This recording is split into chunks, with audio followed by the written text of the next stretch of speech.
A number of years ago, my dad had been in ministry for over 46 years, and he had suffered over 4 separate heart attacks.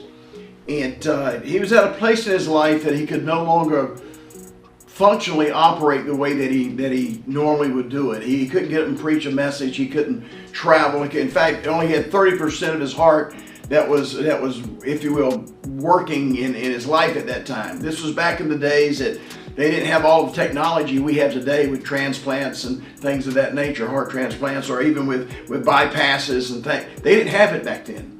And so my dad, he was relegated to almost sitting in a chair, and he'd have to have people walk across the room and things of that nature. And the big question was, how could this happen to a man who served God his whole life? How could he enter into such a desolate place in life that he was no longer being productive and he was no longer seeing God move in certain dimensions? And questions were asked. He was living a life in which he was in this vacuum. He was in this void, if you will.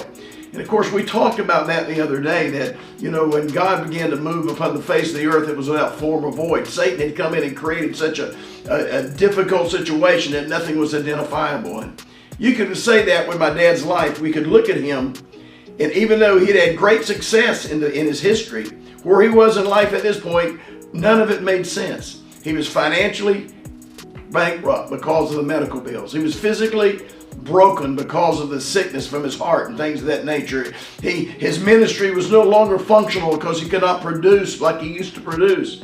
And people would look at that and say, how could that be to this man who at one time had been so productive, but now it's so messed up?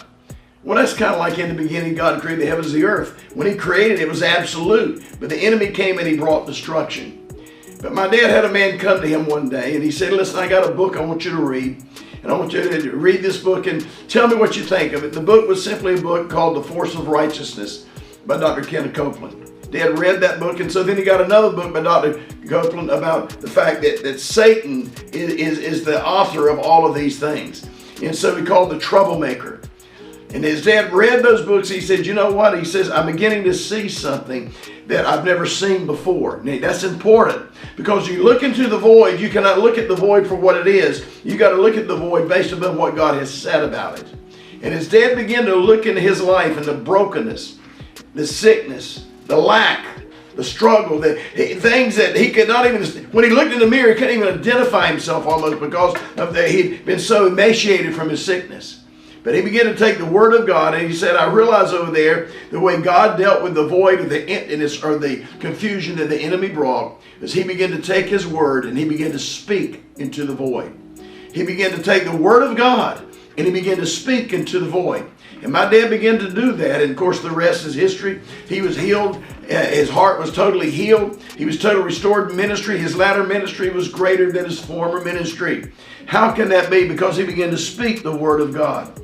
You can change your circumstances according to Psalms 45:1. My heart is overflowing with a good theme. I recite my composition concerning the King. My tongue is the pen of a ready writer. Proverbs, it says over in the book of Proverbs, he says 18:21, death and life are in the power of the tongue, and those who love it shall eat the fruit thereof. Death and life is in the power of the tongue. My dad began to take the word of God, and he began to change the circumstance by putting back in place what God had said about that circumstance. Some of you have sickness in your body. You need to begin to declare what God says. That he said his word and he healed you.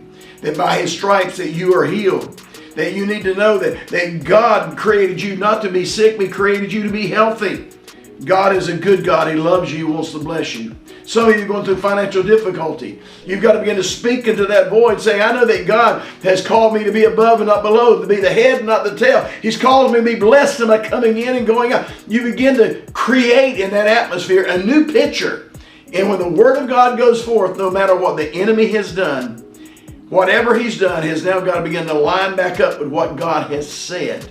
And the moment you get in agreement with God and you begin to use your tongue to be a pen of a ready writer and begin to speak the words that God has spoken, you begin to create a new composition. You create a new scenario. You begin to paint a different kind of picture.